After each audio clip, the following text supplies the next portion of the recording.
आज है 8 अगस्त और वक्त हो रहा है 5:30 पीएम। शुरुआत करते हैं आज की कुछ अहम खबरों से। यूएसए के टॉप जर्नल हैं जिनका नाम है जनरल डैन केन। उन्होंने प्राइवेटली ट्रंप के जो ऑफिशियल्स हैं उनसे कहा है कि इस लड़ाई से जो ईरान से जंग हो रही है अमेरिका के, इससे बाहर निकलने का प्लान। उन्होंने कहा है कि ईरान और अमेरिका की जो जंग हो रही है इससे अब बाहर निकलने का प्लान सोचो, कैसे इस जंग से बाहर निकला जा सकता है। उन्होंने कहा कि ये लड़ाई सिर्फ एयर स्ट्राइक करके जीती नहीं जा सकती और अगर हम और ज़्यादा मिलिट्री प्रेशर डालेंगे तो ये बैकफायर कर जाएगा, मतलब हमको और ज़्यादा नुकसान होगा। दोस्तों, जनरल डैन केन का साफ कहना है कि ईरान की वॉर से अमेरिका को जल्द से जल्द बाहर निकलने का कोई ना कोई प्लान सोचना होगा और अगर अमेरिका ये प्लान नहीं सोचता है तो अमेरिका को आने वाले वक्त में बहुत बड़ा नुकसान होने वाला है। ये अमेरिका के टॉप जर्नल्स में से एक हैं, जनरल डैन केन, और उन्होंने ट्रंप के ऑफिशियल से ये कहा है तो ये सच में बहुत बड़ी बात होगी और हो सकता है कि ट्रंप के जितने भी ऑफिशियल्स हैं वो इस बारे में सोचें। दोस्तों, ये तो पहले ही साबित हो गया था कि अमेरिका के पास वेपन्स की कमी हो रही है और अब जनरल डैन केन का इस तरह का बयान आना ये साफ जाहिर कर रहा है कि अमेरिका अब इस जंग से किसी भी हाल में बाहर निकलना चाह रहा है। वो चाहे स्ट्रेट ऑफ हॉर्मुज खुले और चाहे स्ट्रेट ऑफ हॉर्मुज ना खुले, आप देखिएगा कुछ दिनों के अंदर या हो सकता है with in a month America इस जंग को छोड़कर हट जाएगा। जैसे कि अमेरिका अफगानिस्तान से वापस चला गया था, आप देखेंगे आने वाले वक्तों में यही होगा कि अमेरिका अपनी सारी शिप, सारे वेपन्स मिडिल ईस्ट से उठाकर यहां से निकल लेगा। दोस्तों, क्योंकि अमेरिका के ऊपर इस वक्त चारों तरफ से प्रेशर आता जा रहा है। डोनाल्ड ट्रंप के ऊपर अपनी कंट्री के अंदर ही ट्रंप के अगेंस्ट में जो पार्टी है डेमोक्रेटिक पार्टी, वहां से भी ट्रंप के ऊपर प्रेशर लगातार आ रहा है कि ट्रंप अपने सोल्जर्स की जान गंवा रहे हैं मिडिल ईस्ट के अंदर और बिलियंस डॉलर खर्चा कर रहे हैं और उस वॉर में, जिस वॉर से अमेरिका को कोई फायदा ही नहीं होने वाला, स्ट्रेट ऑफ हॉर्मुज खुले या ना खुले, अमेरिका की सेहत पर कोई असर नहीं पड़ने वाला।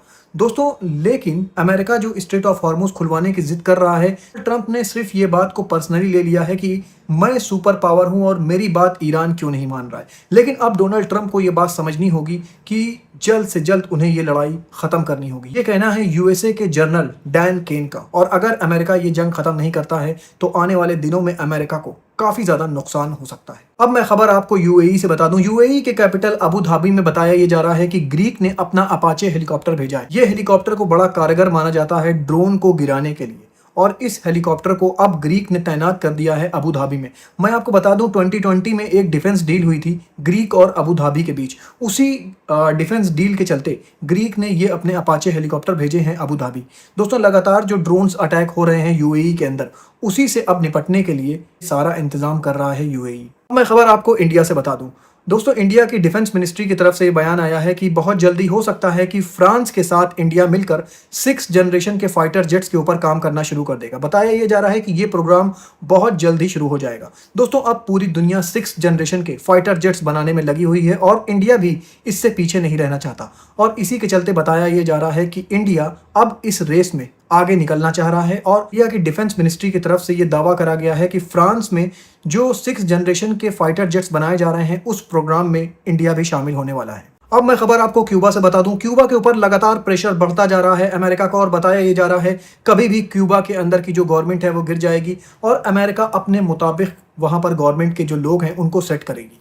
बताया ये जा रहा है कि क्यूबा के ऊपर प्रेशर बढ़ाने का मतलब ये है कि वहां बगावत हो जाए और बगावत होके वहां की सरकार गिर जाए। अब ये काम अमेरिका ने कुछ ज्यादा तेज कर दिया है क्योंकि क्यूबा के लोग अब वहां की गवर्नमेंट से परेशान हो चुके हैं और वहां पे अब लोगों के पास इलेक्ट्रिसिटी भी नहीं है।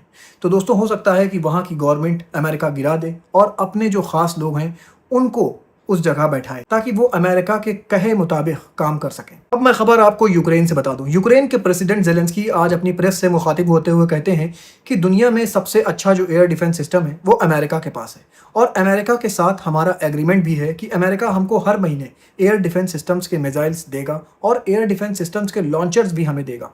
लेकिन ज़ेलेंस्की ने यह भी कहा, क्या अमेरिका इस वक्त इस पोजीशन में है कि वो हमें एयर डिफेंस सिस्टम दे सकता है? ये पूरी दुनिया जानती है कि इस वक्त ईरान से जंग लड़ने के दौरान अमेरिका के पास वेपन्स की कमी आ गई है और ये बात ज़ेलेंस्की भी जानते हैं, इसलिए कह रहे हैं कि हमारा सबसे स्ट्रॉन्ग एलाय जो है अमेरिका, वो भी हो सकता है कि हमें एयर डिफेंस सिस्टम्स के मिसाइल ना दे पाए क्योंकि उसके खुद के पास ये मिसाइल्स की काफ़ी ज़्यादा कमी आ गई है। अब मैं खबर आपको बता दूं, एबोला वायरस जो डेमोक्रेटिक रिपब्लिक ऑफ कॉन्गो में बहुत तेज़ी के साथ फैल रहा है। बताया ये जा रहा है ये जंगल की आग की तरह फैल रहा है और अब इस पर एक नई वैक्सीन जिसका नाम है इविबो वैक्सीन का ट्रायल भी शुरू होने वाला है।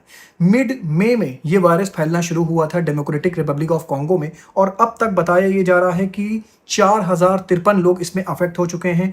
लगभग 1850 लोगों की अब तक इसमें डेथ हो चुकी है और ये लगभग सारे जो प्रोविंस है डेमोक्रेटिक रिपब्लिक ऑफ कॉन्गो में उसमें फैल चुका है। 53 जो हेल्थ जोन है उसमें फैल चुका है और अब बताया ये जा रहा है कि वहाँ पर जो वर्कर काम कर रहे हैं गवर्नमेंट को उनको देने के लिए पैसे भी नहीं है, बिना पैसे के वो लोग काम कर रहे हैं। WHO वर्ल्ड हेल्थ ऑर्गेनाइजेशन की भी एक रिपोर्ट आई है जिसमें बताया गया है कि डेमोक्रेटिक रिपब्लिक ऑफ कॉन्गो में एबोला वायरस जो फैल रहा है वो अनप्रेसिडेंट रेट से फैल रहा है, मतलब बहुत तेजी के साथ फैल रहा है और ये एक फिक्र करने वाली बात है। अब मैं आपको वेदर रिपोर्ट बता दूं। कनाडा के ब्रिटिश कोलंबिया में बताया ये जा रहा है कि वाइल्ड फायर बहुत तेजी के साथ फैल रही है और ये कल से आज तक में काफ़ी ज़्यादा बढ़ चुकी है।